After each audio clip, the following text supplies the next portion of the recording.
अस्सलाम वालेकुम class, I hope you all are fine. So class today is our fourth lecture of sociology. आज का जो हमारा टॉपिक है वो है scope of sociology. Subject matter के हवाले से हम बात करेंगे, यानी अगर हम कोई सब्जेक्ट पढ़ रहे हैं तो उसकी एप्लीकेशंस कहाँ कहाँ होंगी, तो इस हवाले से हम बात करेंगे। लेट्स से कि अगर हम केमिस्ट्री सब्जेक्ट को लूँ और मैं आपसे पूछूँ कि केमिस्ट्री सब्जेक्ट में कौन कौन सी चीज़ें आती हैं और इसकी एप्लीकेशन कहाँ कहाँ पे होती हैं, तो आप लोग कहोगे केमिकल्स पे, ऑर्गेनिक्स पे, कंपाउंड्स पे। अगर मैं मैथ्स की एप्लीकेशन के बारे में आपसे पूछूं तो आप भी मुझे आगे से इसके डिफरेंट जवाब दोगे कि बहुत सारी जगहों पे इसकी एप्लीकेशंस होती हैं किस सब्जेक्ट की, मैथ्स की। इसी तरह से फिर मैं क्लास आपसे पूछूं कि सोशियोलॉजी के हवाले से आप क्या जानते हो। सोशियोलॉजी के हवाले से अभी आप फ़िलहाल जानते हो कि ये सोसाइटी के बारे में स्टडी है। अगर मैं आपसे इसके स्कोप के हवाले से पूछूंगी क्या इसका स्कोप अभी भी वैसा ही है जैसे कि पहले था, यानी 1880s 90s की अगर बात की जाए तो नहीं, ऐसा नहीं था। यानी अगर हम स्टार्टिंग की इसकी बात करें तो सोशियोलॉजी सब्जेक्ट जो है इसका जो स्टार्टअप था बहुत ज़्यादा नैरो विजन के साथ हुआ, लेकिन आहिस्ता आहिस्ता जो है इसमें इतना कुछ ऐड होता गया, इसमें इतना एडिशन हुआ कि ये सब्जेक्ट बहुत ज़्यादा एक्सपेंड हो गया। बात समझ आ रही है ना कि हम किस बारे में बात करने जा रहे हैं। हम बात करने जा रहे हैं सोशियोलॉजी सब्जेक्ट में हम किन किन चीज़ों को पढ़ेंगे, किन किन चीज़ों को स्टडी करेंगे और इसकी एप्लीकेशंस कहाँ कहाँ होंगी। क्लास फॉर एग्जांपल अगर मैं अभी आपसे कहूँ कि मेरे सर में दर्द है, तो ये किस स्कोप में आएगी, ये चीज़ ये किस सब्जेक्ट के स्कोप में आएगी, ये डेफिनेटली बायो की बात हो रही होगी। अगर मुझे कुछ कैलकुलेट करना है तो डेफिनेटली कहीं ना कहीं ये मैथ्स के दायरे की बात हो रही है। तो सिमिलरली जो सोशियोलॉजी है ये भी कहीं ना कहीं इसी तरह से इसका स्कोप है, इसकी एप्लीकेशंस होती हैं।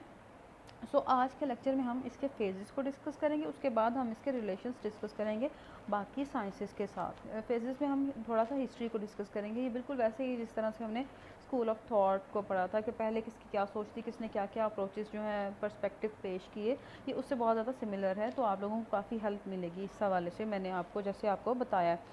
तो ये चीज़ें मैं इसलिए स्टार्टिंग में आपको बता रही हूँ ताकि आप लोगों का जो कॉन्सेप्ट है वो इसको समझना ईजी हो जाए आप लोगों के लिए, इसको इस स्कोप को समझना ईजी हो जाए कि हम बेसिकली पढ़ने क्या जा रहे हैं। तो स्टार्टिंग चूँकि मैंने बताया कि बहुत नैरो हुई थी, यानी फ्रांस में क्योस मचा हुआ था कि फटाफट इस सिचुएशन को ठीक करो, एक सोसाइटी को स्टेबल करो।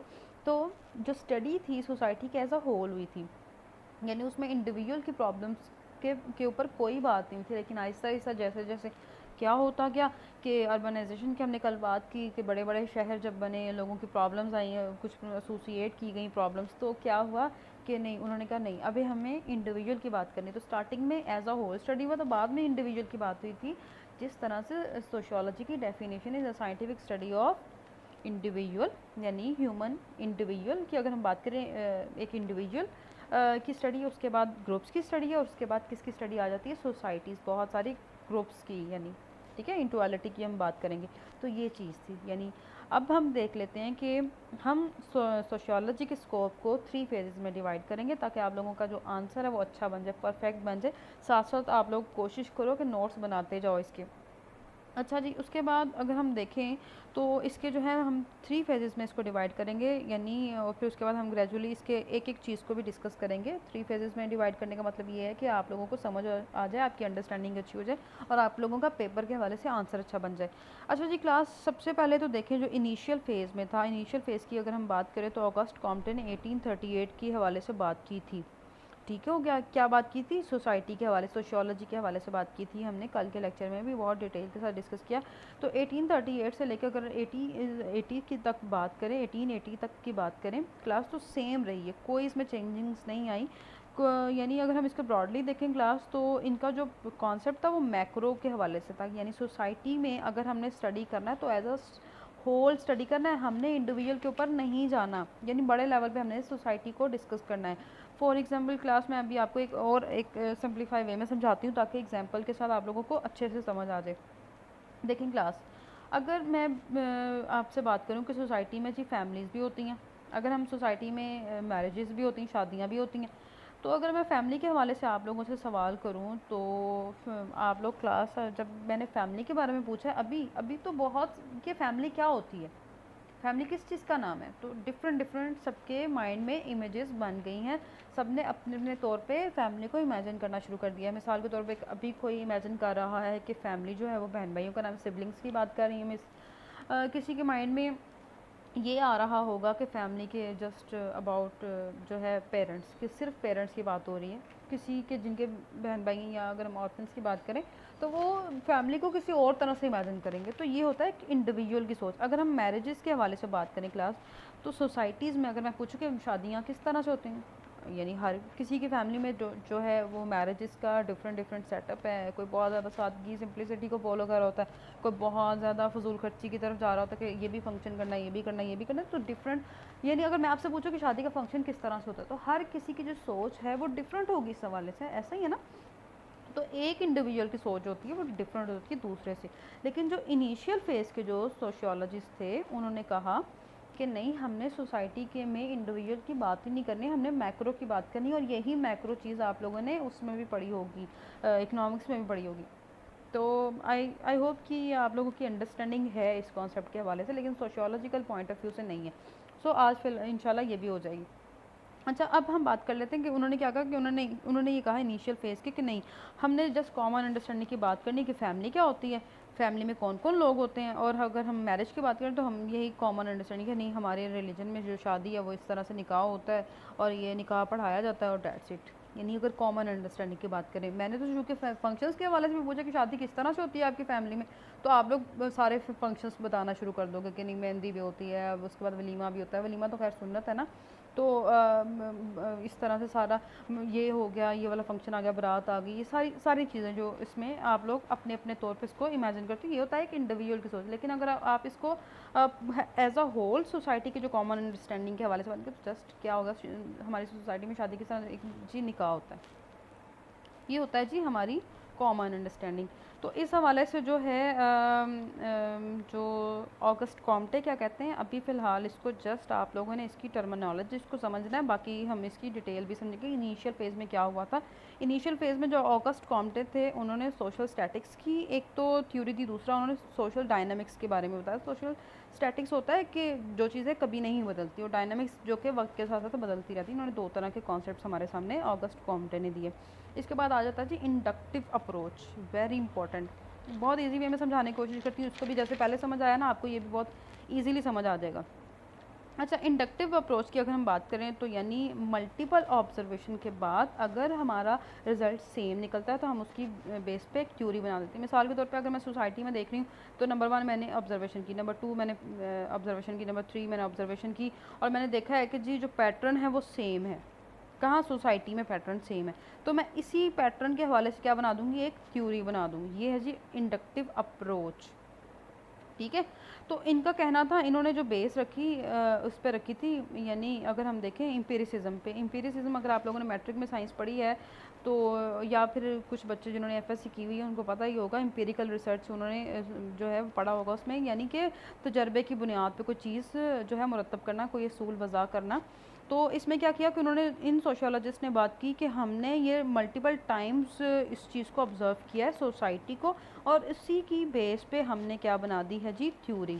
यानी मैंने अभी बात की आप लोगों से कि क्या हुआ कि अगर मैं अपनी बात कर रही हूँ कि मैं कोई थ्योरी बनाने जा रही हूँ, तो मैंने अपनी मल्टीपल ऑब्जर्वेशन की, और मल्टीपल ऑब्जर्वेशन अगर सेम ही चीज़ मुझे मिल रही है तो मैं उस बेस पे क्या बना दूँगी, एक थ्योरी बना दूँगी। नंबर 1 मैंने की, 2 की, 3 की, और थर्ड टाइम ऑब्जर्वेशन की। मल्टीपल ऑब्जर्वेशन का अगर रिजल्ट सेम निकल रहा है तो मैं उस बुनियाद पे क्या बना दूँगी, एक थ्योरी बना। कहीं ना कहीं ये जो है बाकी साइंटिस्ट को ही फॉलो कर रहे थे। इनका मानना था कि हमें भी जो जैसे बाकी साइंटिस्ट जो है एम्पिरिकल रिसर्च के अकॉर्डिंगली कोई भी चीज़ जो है वो वज़ा करते हैं, कोई असूल बनाते हैं, तो कहीं ना कहीं ये भी चाहते थे कि जो सोसाइटी के जो असूल मुरतब करने हैं वो एम्पिरिकली ही हो। यानी अगर हम फिज़िक्स की बात करें, फिज़िक्स साइंटिस्ट की, तो उन्होंने क्या किया, तारों को घूमते देखा, चांद को, सितारों को, उसी की बेस पे उन्होंने थ्योरीज बना दी। तो कहीं ना कहीं सोशियोलॉजिस्ट क्या चाह रहे थे, कि वो भी चाह रहे थे कि हमारी जो इसकी बेस हो वो किस पे हो, ये एम्पिरिकल रिसर्च पे हो। नेक्स्ट आ जाते हैं जी, हर्बर्ट स्पेंसर के हवाले से मैंने बात की थी। हर्बर्ट स्पेंसर की अगर हम कल भी लेक्चर में मैंने बात की थी आपको, इन्होंने जो थ्योरी पेश की, इसके हवाले से इन्होंने ऑर्गेनिज्म एनालॉजी के बारे में बात की। अगर हम इसके हवाले से क्लास बात करें तो, और हर्बर्ट स्पेंसर की कल भी मैंने आपको बताया था कि इन्होंने वो एक थ्योरी दी थी, वो आप लोग मुझे बताएंगे वो क्या थी क्लास, या आप लोग मुझे नीचे कमेंट्स में लाजमी बताएंगे कि कल मैंने आपको कौन सी ये जो है थ्योरी बताई थी इनकी हर्बर्ट स्पेंसर के हवाले से। हर्बर्ट स्पेंसर कहते हैं कि इन्होंने कहा कि जैसे कि एक ऑर्गेनिज्म होता है ना, बिल्कुल सेम इसी तरह से सोसाइटी होती है। मतलब मैं इसको बहुत इजी वे में समझाने की कोशिश करती हूँ, आप इसको ज़रा ब्रॉडली देखिएगा। अच्छा, आगे मैं बताती हूँ कि जैसे कि इनका कहना है कि जैसे एक ऑर्गेनिज्म होता है, ऑर्गेनिज्म किस तरह से बनता है, यानी सबसे पहले क्या होता है, सेल्स होते हैं, छोटे छोटे सेल्स हो गए, सेल्स हो गए, छोटे छोटे सेल्स मिलके क्या बनाते हैं, टिश्यूज़ बनाते हैं। इस आज साथ साथ आप लोग लिखते जाओ, ठीक है। टिश्यूज़ बनाते हैं, टिश्यूज़ बनाने के बाद क्या बनते हैं, ऑर्गन्स बनते हैं, ऑर्गन, फिर ऑर्गन सिस्टम बनता है, फिर उसके बाद क्या होता है, ऑर्गेनिज्म, जिसकी हम बात करें। तो इन्होंने सेम जो है, जो हर्बर्ट स्पेंसर है, इन्होंने सेम जो ऑर्गेनिज्म के साथ मिसाल दी, इसको रिजेंबल किया कि किस तरह से जैसे एक ऑर्गेनिज्म होता है, बिल्कुल इसी तरह से सोसाइटी होती है। अगर देखो, इन्होंने इस तरह से सोसाइटी के साथ इसको कंपेयर किया कि जिस तरह से सोसाइटी में क्या होता है, एक इंडिविजुअल होता है। हमने जैसे कि बात की सोसाइटी सोशियोलॉजी की डेफिनेशन के हवाले से कि पहले एक इंडिविजुअल है, फिर उसके बाद क्या आता है, ग्रुप, फिर उसके बाद सोसाइटीज़ हैं। तो इन्होंने कहा कि भी पहले एक इंडिविजुअल होता है, इंडिविजुअल के बाद क्या होता है, दूसरा इंडिविजुअल उसके साथ मिलता है, ठीक है। तो उसके बाद क्या होता है जी, फैमिली बन जाती है। दो इंडिविजुअल के, यानी एक इंडिविजुअल दूसरे के साथ मिलता है, यानी अगर मिसाल के तौर पे देखिए फैमिली बनती है। फिर उसके बाद क्या होता है, दो इंडिविजुअल के मिलने के बाद फैमिली बन गई। फैमिली के बाद क्या हुआ, कहता है बहुत सारी फैमिलीज मिली, यानी 3 मिली, 4 मिली, वो मिलके क्या बना लेंगी, कम्युनिटी बना लेंगी। यानी दो इंडिविजुअल मिले, उसके बाद उनकी क्या बनी, फैमिली बनी, फिर बहुत सारी फैमिलीज मिलके क्या बनाती हैं, कम्युनिटी। फिर उनका कहना है हर्बर्ट स्पेंसर का कि बहुत सारी जो कम्युनिटीज़ मिलके है ना, वो क्या बना रही हैं, वो बना रही हैं जो सोसाइटी बना रही है। तो ये इनका मानना था, जिस तरह से बिल्कुल ऑर्गेनिज्म सेल्स बने, सेल्स के बाद टिश्यूज़, टिश्यूज़ के बाद मिलके उन्होंने इकट्ठे होकर क्या बनाया, ऑर्गन, ऑर्गन के बाद क्या बन गया, ऑर्गेनिज्म बन गया। बिल्कुल इन्होंने इंडिविजुअल को भी उसी के साथ कंपेयर किया है कि नहीं, यानी उसके साथ मिलाया है कि बिल्कुल उसी तरह की मिसाल है इसकी, जिस तरह से एक इंडिविजुअल की होती है। आगे देख लेते हैं, उसके बाद आ जाता है जी, अगर हम इसको ब्रॉड लेवल पे समझने की कोशिश करें तो ह्यूमनिस्टिक पर्सपेक्टिव भी आता है इसमें। अगर हम इसकी बात करें तो इनका कहना है कि ह्यूमन जो हैं, अगर हमें सोशियोलॉजी में क्या है कि हमें इंसानों के हवाले से बात करनी होगी, कि उनकी प्रॉब्लम्स के हवाले से बात करनी होगी, यानी हमें इंसान की ज़िंदगी को कैसे बेहतर बनाना है, यानी ह्यूमन्स की जो प्रॉब्लम्स चल रही हैं हम इसको कैसे बेहतर बना सकते हैं। तो मैं इसी के हवाले से आप लोगों को एक कंसेप्ट देना चाहूँगी कि आप इनिशियल फेज़ को किस तरह से याद कर सकते हो, आप हीम के तौर पे याद कर सकते हो। ये आप लोगों ने खुद गैस करना है, ये क्या चीज़ है, ये क्या चीज़ है क्लास, ह्यूमनिस्टिक, इंडक्टिव, मैक्रो, ये याद करें। समझ आ गई ना, बहुत अच्छी बात है। आगे चलते हैं, सेकंड फेज़ के हवाले से बात करते हैं अब जी। चूँकि स्कोप वाइड हो रहा है सेकंड फेज़ में, जो कि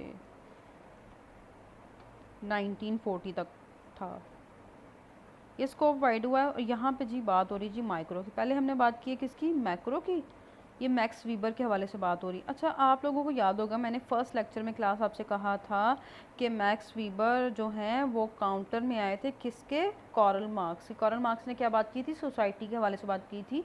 क्या बात की थी कि एक होते हैं हैव्स और एक होते हैं हैव्स नोट, ठीक है। हैव्स एक्सप्लॉइट करते हैं हैव्स नोट को, और फिर हैव्स नोट जो है वो क्या करते हैं, वो प्रोटेस्ट करते हैं। तो इस तरह से सोसाइटी का निज़ाम चल रहा है। इसी तरह से एक, यानी सोसाइटी में कॉन्फ्लिक्ट पाया जाता है। इन्होंने एज अ होल की बात की थी। मैक्स वीबर की मैंने आपको पूरी स्टोरी बताई थी कि वो उन्होंने क्या बात की थी कि जो है, जो सोसाइटी में हर पर्सन जो है, हर कोई इंसान जो है सोसाइटी को अपने अपने अकॉर्डिंगली ही देखता है, अपने अकॉर्डिंगली परसीव करके फिर कोई एक्शन करता है। यानी उनका कहना था, वो उन्होंने कॉरल मार्क्स के काउंटर में थ्योरी दी थी अपनी कि नहीं, हमें इंडिविजुअल की बात करनी है, क्योंकि कॉरल मार्क्स ने जस्ट फोकस किया था किसके ऊपर, सोसाइटी पे। इन्होंने फोकस किया कि इंडिविजुअल के। मिसाल के ऊपर तौर पर देखो कि मैंने ना एक स्टोरी पढ़ी थी इस हवाले से, और वह स्टोरी क्या थी कि ना एक बच्चे को टीचर ने क्लास में दिया ऐसे लिखने के लिए कि कंसोल करें अपने मतलब क्लास फेलो को कि उसका एक्सीडेंट हो गया, उसको कंसोल करो,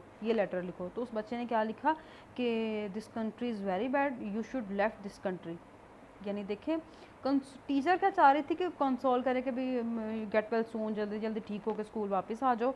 लेकिन उस बच्चे ने क्या देखा, उस बच्चे ने अपने तौर पे उस चीज़ को परसीव किया कि ये कंट्री बुरी है, यहाँ पे एक्सीडेंट हो रहा है, इस वजह से ये कंट्री को तुम छोड़ दो।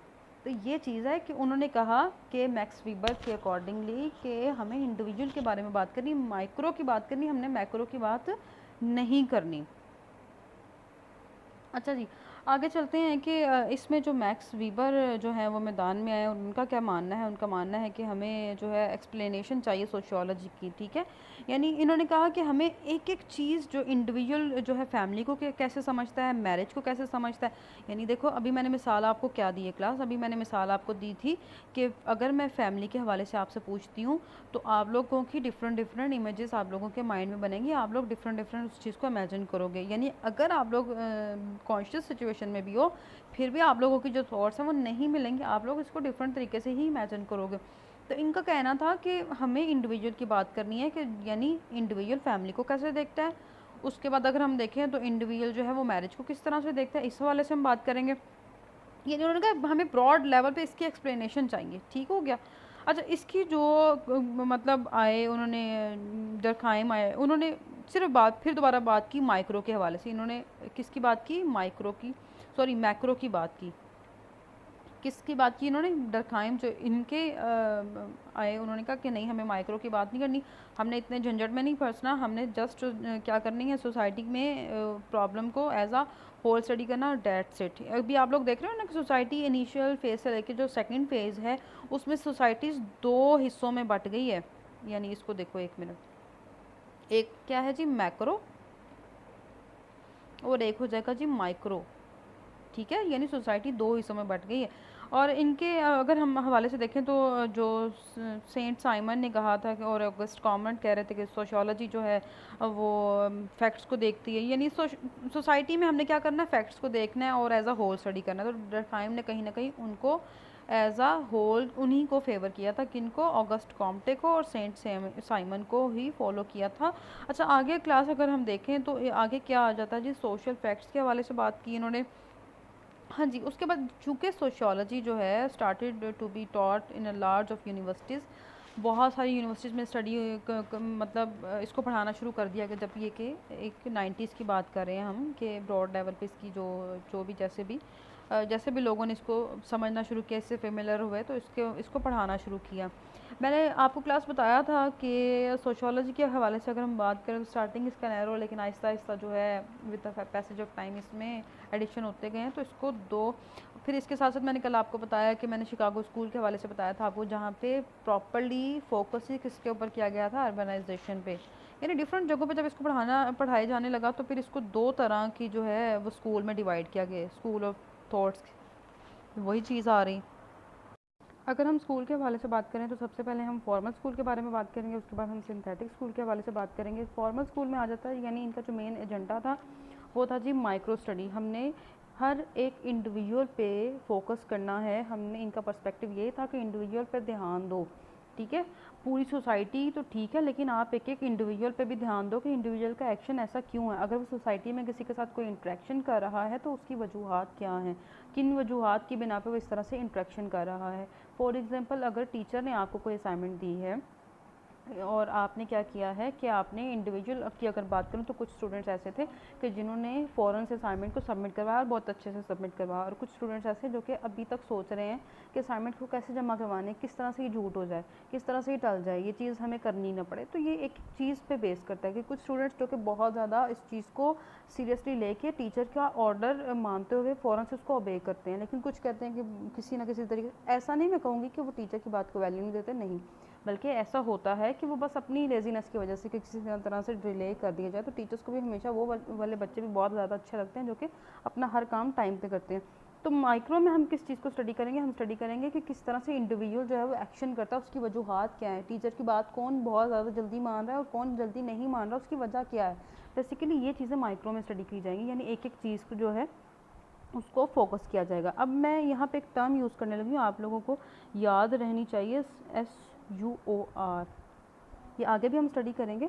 तो इससे क्या मतलब है, subjective understanding of objective reality. अगर हम क्लास सब्जेक्टिव की बात करें तो सब्जेक्टिव क्या होता है, यानी पूरी सोसाइटी क्या सोचती है, ठीक है। यानी पूरी सोसाइटी की जो थॉट्स हैं वो क्या होंगी, वो सेम नॉट सेम, यानी एक जैसी नहीं होती। अगर हम ऑब्जेक्टिव की क्लास बात करें तो ये सेम होती हैं। अब मैं आपको एग्जांपल देती हूँ, मिसाल के तौर पे अगर देखें, मैं आपसे पूछती हूँ लेट्स से कि मीनार पाकिस्तान किधर है, मीनार पाकिस्तान मीनार पाकिस्तान, दोबारा लिख लेते हैं, मीनार पाकिस्तान किधर है? तो आप क्या कहोगे? आप क्या कहोगे कि ये लाहौर में है, ठीक है। तो ये क्या हो गया? ये सब्जेक्टिव थॉट्स हैं या ऑब्जेक्टिव थॉट्स हैं? ये क्या थॉट्स हैं? ये ऑब्जेक्टिव हैं, ये सब्जेक्टिव नहीं है, क्योंकि सबकी थॉट्स सेम है ना, सबकी ओपिनियन सेम है कि लाहौर में है। तो चूँकि मैंने बताया सब्जेक्टिव में नोट सेम, अगर मैं यही लेट्स से अगर मैं मीनार पाकिस्तान के बारे में पूछ रही हूँ कि मीनार पाकिस्तान कैसा है, कुछ कहेंगे बहुत ब्यूटीफुल है, कुछ कहेंगे कि नॉट ब्यूटीफुल, ठीक है ना, अपनी अपनी ओपिनियंस है। यानी दोबारा मैं रिपीट कर देती हूँ कि सब्जेक्टिव में क्या होता है? Not same. ऑब्जेक्टिव में क्या होता है? सेम, यानी ओपिनियन सेम है। जैसे कि मीनार पाकिस्तान लाहौर में ये सेम है। मीनार पाकिस्तान कैसा खूबसूरत है कि नहीं खूबसूरत, कोई कह रहे हैं खूबसूरत है, कोई कह रहे हैं खूबसूरत नहीं है, तो ये क्या हो गया? सब्जेक्टिव। तो अभी हमने क्या टर्म यूज़ की? SUOR, इसको याद रखिएगा, subjective understanding of objective reality. ये बहुत ज़्यादा मैटर करती है कि एक इंडिविजुअल जो है वो सिचुएशन के बारे में क्या सोचता है। ये टर्म मेरा समझाने का मकसद ये था। आगे देख लेते हैं कि इनके फॉर्मल स्कूल के जो थिंकर्स थे वो कौन कौन से थे। अगर हम देखें तो जॉर्ज सिमल ने बात की थी, उन्होंने बात की थी एक्सप्लेनेशन की, कि हमने सोसाइटी में हर एक के बिहेवियर को एक्सप्लेन करना है, हमने छोड़ना नहीं है, हमने उसके एक्शन को देखना है, एक्शन के अकॉर्डिंगली कि वो क्यों बिहेव कर रहा है, हमने उस पर डिटेल के साथ बात करनी है। उसके बाद आते हैं जी जॉर्ज सिमल। जॉर्ज सिमल ने दो तरह की जो है फॉर्म्स ऑफ इंट्रैक्शन हमारे सामने रखी। इंट्रैक्शन मतलब मैंने आपको बताया था, अगर एक पर्सन दूसरे के सामने कोई एक्ट करता है, दूसरा उसको उसके रिस्पॉन्स में अगर कोई उससे जवाब देता है, तो ये क्या हो जाएगा? उनमें एक्शन एक्सचेंज होगा। तो ये क्या कहलाएगा? ये इंट्रैक्शन कहलाता है, सोशल इंट्रैक्शन कहलाता है। तो इसने इंट्रैक्शन की दो तरह की जो है वो फॉर्म्स बयान की थी, एक तो फॉर्मल और एक थी इनफॉर्मल। यानी अगर हम फॉर्मल की बात करें तो इसका कहना था कि यानी हर इंसान के बिहेवियर या इंट्रैक्शन की डिफरेंट काइंड्स होती हैं, ये वैरी करता है पर्सन टू पर्सन। यानी अगर हम किसी को जानते हैं तो उसके साथ हमारा बिहेवियर अलग होगा, अगर किसी को हम नहीं जानते तो उसके साथ हमारा बिहेवियर और तरह से होगा। यानी इसी तरह से क्या होता है, इंडिविजुअल जो है इंडिविजुअल पे फोकस करना है कि वो डिफरेंट अंदाज में सोसाइटी के साथ सोसाइटी में किस तरह से मूव करता है और किस तरह से लोगों के साथ इंटरेक्शन करता है। आगे अगर हम बात करें जो है नेक्स्ट जो थिंकर्स हैं, अगर हम उनकी बात करें तो ये अल्फ्रेड वियरकांत हैं, और इनका कहना है कि सोसाइटी जो कि सोशल तो है साथ साथ साइकिक भी है। इनका ये बड़ा इंपॉर्टेंट पॉइंट है। इनका कहना है कि यानी कि जो सोसाइटी के जितने भी इंट्रैक्शन के प्रोसेस आते हैं वो आपकी मेंटल प्रोसेसेस के साथ अटैच होते हैं। यानी इंसान अपने माइंड में सोच रहा होता है कि उसने किसी और के साथ इंट्रैक्शन कैसे करना है। यानी आप लोग खुद इमेजिन करो कि आप अपने माइंड में ये सोचते हो कि आपने टीचर के साथ इंटरेक्शन कैसे करना है, बहुत रिस्पेक्ट वे में आपने बात करनी है उनके साथ। अगर उसी तरह से अगर आप अपने फ्रेंड के साथ, आप पहले कि नहीं हमने इसके साथ फ्रैंक हो के बात करनी है, लेकिन कोई अगर आपके नया नया दोस्त बना है तो आप अपने माइंड में सोचोगे नहीं अभी इसके साथ इतना फ्रैंक नहीं होना। तो ये उसकी बेसिकली थी कि हम अपने मेंटल प्रोसेस की हमने बात की हुई है पहले भी, कि इंसान सोचता है, उसके बारे में सोच विचार करता है कि मैंने किसी के साथ किस तरह से इंटरेक्शन करनी है। तो ये बेसिकली ये थे फॉर्मल स्कूल। इसको हम दोबारा रिपीट कर लेते हैं कि इन्होंने फोकस किसके ऊपर किया था? इन्होंने फोकस किया था माइक्रो के ऊपर।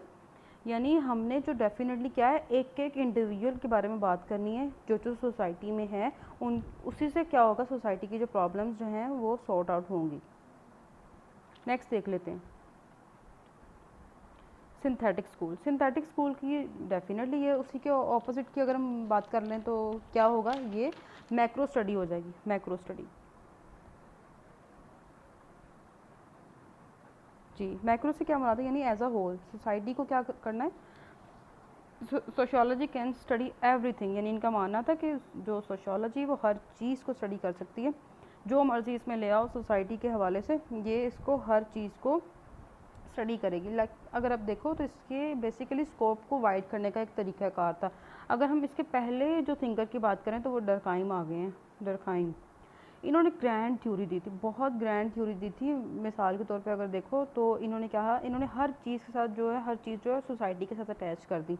मिसाल के तौर पे अगर हम बात करें सुसाइड की, तो इनके अकॉर्डिंगली क्या था, ये बड़ी इंपॉर्टेंट ये और समझने वाली चीज़ है, बड़ा इंपॉर्टेंट पॉइंट है, ज़रा गौर से सुनिएगा। अगर हम सुसाइड की बात करें क्लास, तो सुसाइड आप लोगों से मैं सवाल करूँगी तो कि लोग सुसाइड क्यों करते हैं। तो बेसिकली आप लोग भी, चूँकि आप लोग साइकोलॉजी पढ़ चुके हो, आप लोग कहोगे कि नहीं, मेंटल प्रोसेस या माइंड का कोई, ब्रेन का कोई इशू के स्ट्रेस या डिप्रेशन में जिस तरह से रहता है इंसान, मायूस हो गया तो इंसान ये काम कर लेता है, तो ये मेंटल प्रोसेस यानी ब्रेन और माइंड की बात करेंगे हम। लेकिन जो डरखाइम थे उनका कहना था कि सुसाइड लोग इसलिए करते हैं क्योंकि सोसाइटी उनको मजबूर करती है। यानी उन्होंने इस चीज़ को भी किसके साथ अटैच कर दिया, यानी पर्सनल एक्शन को, इसको भी किसके साथ अटैच कर दिया, सोसाइटी की। यानी सोसाइटी का स्ट्रक्चर ऐसा, सोसाइटी की कुछ फोर्सेस होती हैं जो कि जिसके प्रेशर में इंसान आके ऐसी हरकत करता है।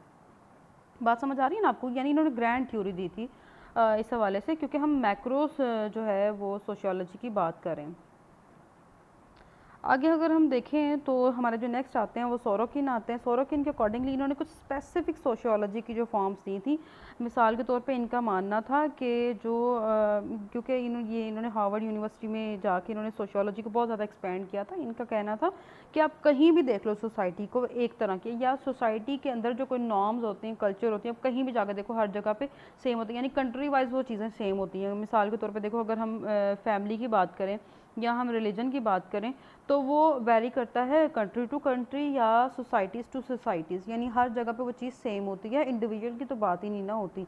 इनका ये कहना था कि अगर हम इसको सिर्फ एक हद तक तोड़ सकते हैं, हम इंडिविजुअल के पास या इंडिविजुअल के बारे में बात करेंगे तो ये तो बहुत गलत हरकत होगी। ठीक हो गया, ये इनका कहना था। अच्छा जी, उसके बाद हम बात कर लेते हैं जो हमारे नेक्स्ट हैं वो हैं जी कॉरल मैनहाइम। कॉरल मैनहाइम बहुत इंपॉर्टेंट जो हैं, ये हमें नेक्स्ट भी हम सोशियोलॉजी में इनके बारे में पढ़ेंगे। इन्होंने सोसाइटी के स्ट्रक्चर को डिस्कस किया था। मिसाल के तौर पे अगर देखें तो वो क्या बात कर रहे थे कि अगर कोई, हमने सोसाइटी में क्या डिस्कस करना है, सोसाइटी के प्रॉब्लम्स को सॉर्ट आउट करने के लिए इनका बड़ा कह लें कि एक अजीब सी इनकी ब्रॉड सी थ्योरी थी। वो क्या थी कि इनका मानना था कि हमने सोसाइटी में जस्ट सोसाइटी के स्ट्रक्चर के बारे में ही बात करनी है, हमने और किसी चीज़ के बारे में बात करनी। हमने ये देखना है कोई रिच क्यों है, कोई पुअर क्यों है, या फीमेल कौन है, मेल कौन है, दैट्स इट, बस। इस यानी प्रॉपरली उन्होंने ब्रॉड स्ट्रक्चर के हवाले से बात की। उन्होंने तो बात ही नहीं ना की उसके हवाले से कि कोई इंडिविजुअल के बारे में, क्योंकि हम मैक्रो के बारे में स्टडी करें तो एज अ होल हम सोसाइटी के। तो इन्होंने जो कॉरल मैनहाइम है, इन्होंने एक बुक भी लिखी थी जिसको हम आगे भी डिस्कस करेंगे, जिसका नाम था आइडियोलॉजी एंड, मैं यहाँ पे नाम लिख देती हूँ, ओटोपिया। ओटोपिया तो इनकी ये बुक थी जो कि हम आगे भी स्टडी करेंगे इसी बुक के हवाले से, ओटोपिया के हवाले से। तो इनका मानना था कि जो सोसाइटी का जस्ट स्ट्रक्चर हमने डिस्कस करना है जी। ये हमारे सिंथेटिक स्कूल के जो थॉट्स थी, इनमें डरखाइम इंपॉर्टेंट आ जाते हैं, डरखाइम हैं, वन आ जाते हैं, उसके बाद कॉरल मैनहाइम आ जाते हैं, उसके साथ साथ सोरोकिन की बात की हमने, ये जो सेकंड थे ये थर्ड हैं। अब हम इनकी जो है ना वो क्विकली रिवीजन कर लेते हैं। यानी अगर हम डरखाइम की बात करें तो उन्होंने ग्रैंड थ्योरी दी कि जो भी हर चीज़ को सोसाइटी के साथ अटैच कर दिया, क्योंकि वो सोसाइटी का जो कॉन्सेप्ट है वो बहुत ब्रॉड करना चाहते थे, वास्ट करना चाहते थे। सोरोकिन की बात करें तो उन्होंने जर्नल एक थ्योरी दी थी, जर्नल किस हवाले से कि फैमिली रिलीजन कहीं भी अगर आप चले जाओ तो सेम होते हैं, कंट्री टू कंट्री वैरी करते हैं, सोसाइटी टू सोसाइटी भी वैरी करते हैं, नॉर्म्स हो गई, फिर उसके बाद कल्चर हो गया, वो किसी भी तरह से वो फैमिली टू फैमिली वैरी करता है या कंट्री टू कंट्री वैरी करता है। उन्होंने जर्नल एक थ्योरी दी थी। उन्होंने कहा कि हम सोशियोलॉजी में सोसाइटी को किसी एक हद तक तोड़ सकते हैं, अगर हम इंडिविजुअल की बात करेंगे तो ये बेवकूफ़ी है। अच्छा, उसके बाद अगर मैनहाइम की बात करें तो इन्होंने जस्ट स्ट्रक्चर की बात की थी। जैसे आपको पता है कि मैंने सोसाइटी के स्ट्रक्चर की स्टार्टिंग वाले लेक्चर में बात की थी। तो बेसिकली ये तमाम थ्योरी जो हैं, एक तो हो जाता है हमने बात की किसकी, फॉर्मल स्कूल की, एक सिंथेटिक्स। फॉर्मल स्कूल में हमने बात की कि माइक्रो की स्टडी होगी, सिंथेटिक स्कूल में हमने बात की मैक्रो की स्टडी होगी। Are you getting my point class? लेकिन अब हम इसको थोड़ा सा क्विक आज के लेक्चर को रिवीजन कर लेते हैं। आज के लेक्चर में क्लास हमने स्टडी किया कि किस तरह से जो है अगर हम इस चीज़ को देखें, आज के लेक्चर में क्लास हमने डिस्कस किया कि किस तरह से जो फेजेस हैं, क्योंकि हम स्कोप को स्टडी कर रहे हैं, कौन कौन से फेजेस आए, कौन कौन से फेजेस में कौन कौन सी थॉट्स थी थिंकर्स की। अभी हमने सिर्फ 2 स्कूल ऑफ थॉट्स पढ़े हैं इसके फेजेस के साथ, फेजेस में डिवाइड करके। आगे हम इसको कंप्लीट स्टडी करेंगे जो इसके बाकी के फेजेस रह गए, थर्ड और प्रेजेंट सिचुएशन के हम फेजेस को देखेंगे। और इसके बाद हम इंशाल्लाह फिर इसको दोबारा इसके हवाले से मैं एक छोटा सा आपका टेस्ट भी लूँगी फिर भी आई होप कि आपको समझ आ गया होगा। फिर भी अगर कोई पॉइंट समझ ना आया हो, please ask questions, I will feel good about that. So take care, अल्लाह हाफिज़।